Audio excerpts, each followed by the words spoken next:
chug, chug, chug, chug. Yeah! Yeah! Oh, you're such a beast. Oh my god. Oh, you drank 1.4 gallons. Wow. So we can go ahead and start our space review. And what better way to start right here with sound at the gas station. Let's see if she cranks up first try for us.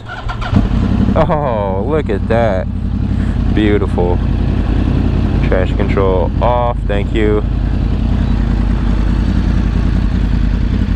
Yes.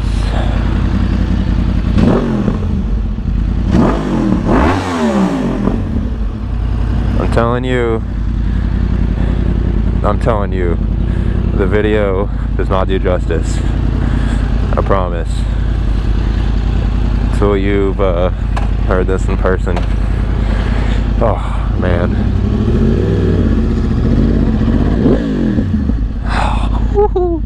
You know, it's like pretty much the reason I bought this bike. I love the way it sounds. I love it. Makes me feel so good. Oh my god! Oh, so you just kind of that. How do I even? You can't put it into words. It is an extremely unique sound. It is a deep grumble. It sounds like an F1 car. You know, stock. They're nothing stock. I mean, no bike is justified stock, but this got an Akrapovic exhaust with a cat delete, and it is just beastly. Oh yeah, yeah. Sound is there for sure, and I'll put a little clip of me rolling past the camera so you can kind of get maybe another perspective of the sound. I'm trying to do as much justice as I can, even though with my equipment I just won't be able to. 5 out of 5 orgasms for sound. Easy.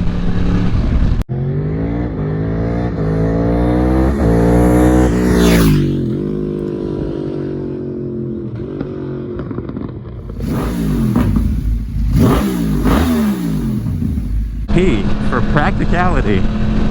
Practicality is also an easy rating. It's a 1. Can't sit in traffic. Sometimes doesn't want to start because they're finicky. This is what I hate about my R1.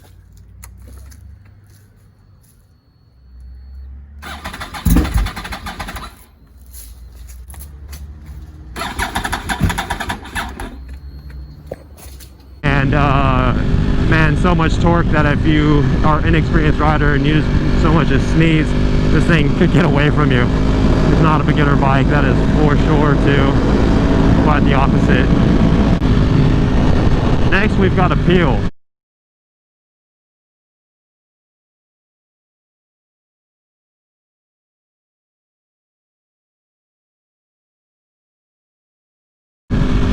And I personally love the way these bikes look, but I do understand it's a very acquired taste. It's a very unique looking bike. I personally love it, especially when I look at it next to the other bikes I've had. Like, this one really just captures my attention and heart. And you know, my favorite thing about the Appeal is this cockpit view, man. I love this first person view on this bike. Oh, dude. This is my fighter jet. See this? This is my cockpit. This is my jet right here. And it is very appealing to me. This cockpit view is my favorite part. I love the undertail exhaust. You know, not so many bikes are doing that anymore. You know, that's a big factor for it too, undertail exhaust, which also can be impractical sometimes if you live somewhere hot. Man, that thing causes a lot of heat under you. It heats up the rider a lot. Maybe a good thing if you live somewhere cold, but you know, I'm here in Texas and sometimes it sucks. Yeah, go ahead and close it for me. Yeah, so I can't get through there. Thank you. Dude, who let the dogs out? There's so many people right now. Anyways, Peel. I'm gonna give it 4. I absolutely love the way it looks, but you know, it's not. I will admit, it's such an acquired taste. And a lot of people probably might not agree with me on the 4, but to me, this bike's a pretty easy, pretty solid 4-star looking bike. That's what we come for.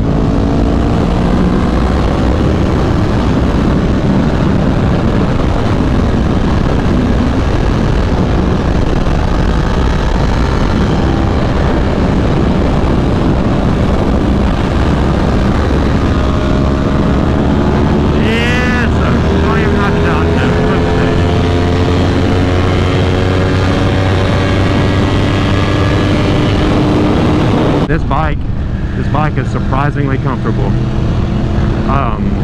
My tucked position, super comfortable. I'm pretty much laying on the gas tank. I put my arm up here like this, like I could go to sleep. A lot of room to move around on the seat, and the seat is very soft for what it is. Honestly, my butt never hurts riding this. If anything's gonna hurt eventually, it's probably gonna be my wrist.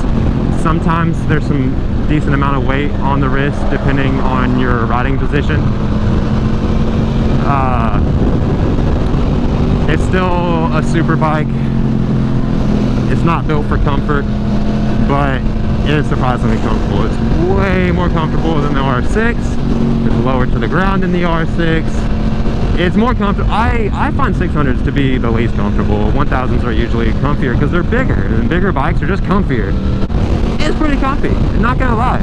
My butt doesn't hurt. This bike is stock too. There's not any comfort mods to it except for the tank grips, which helps you not slide back or slide forward. So that actually does make a little bit of a difference. But I think with or without that, I'm still gonna give this bike a 3 stars for comfort. I've never been in a hurry to get off this bike because I was uncomfortable. That's something I'll say. Yeah, this bike is a 5 out of 5 for excitement.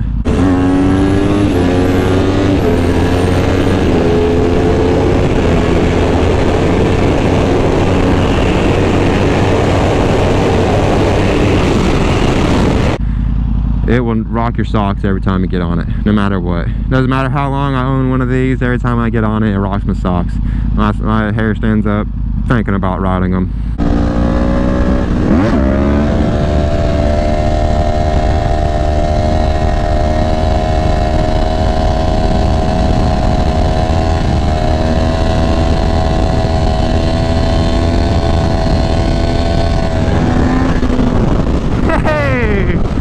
Love it.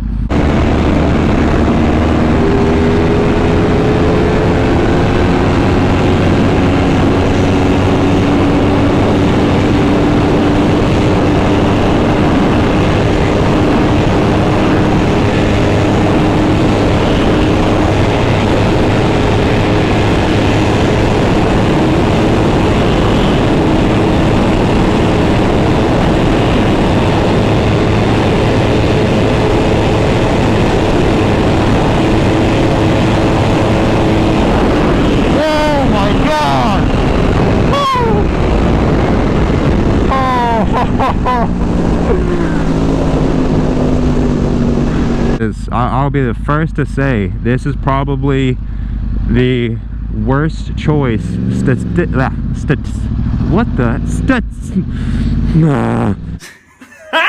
worst choice statistically for any compared to the rest of the 1000s. There is no, this is the heaviest and slowest out of the 1000s. So why do I love it? Well, I mean, first off, it's the only 1000 that sounds like this. It's the only one. And second of all, it's the only 1000 that looks remotely anything like this. What I'm saying is, this bike has a lot of character. That's what I love about it. You know, I'm not out here trying to win races against other 1000s. I don't really care that it's fractions of a second slower and heavier than the other ones. I actually like weight. I like my bikes to feel big. It makes it a smoother ride. It makes you feel like you're gliding. And you know, and a lot of speed just comes out in a skill. So, you know, it statistically, there we go, got it that time.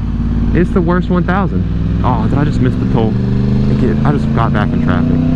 But in my opinion, it's got the most character, and and that's what I love about it. It makes me feel good when I'm riding it. I feel, I'm not gonna lie, I feel really cool when I'm on this thing. So overall, this Mad Mamma Jamma gets 17 total stars. You do some quick math and you get a number that I can't do right now because I'm riding and I need my calculator. But I'll get, yeah, we got the toll road.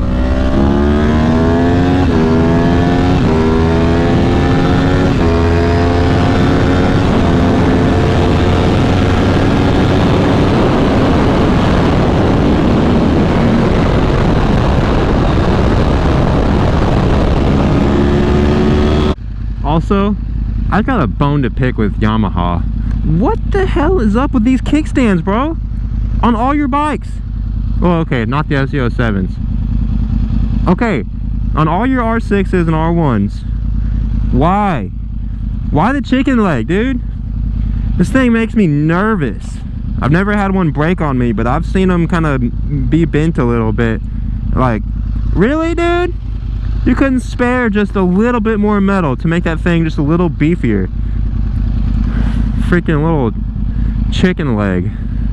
Come on, Yamaha. Also, we're sitting at this red light. Look, I'm over 200 already. We've only been here for a minute. Yeah, if you own an R1, or if you, maybe even if you've ridden one of these guys, let me know what you think and what you agree and disagree with me on. I'd like to hear it. So in total, the 2012 R1 gets 3.4 stars from me.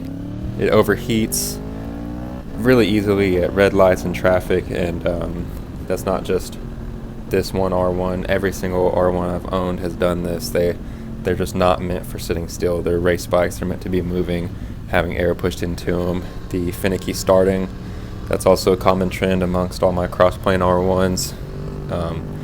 Some of them don't want to start in the cold, some of them don't want to start in the hot. They're just to be pretty finicky. And for the rest of this video, I just have some footage of me kind of cruising through these back roads. Just added it on here since I didn't really get any cornering or turns in my my review. It's mostly straight line riding, and I just kind of want to make sure I get a little of everything in there.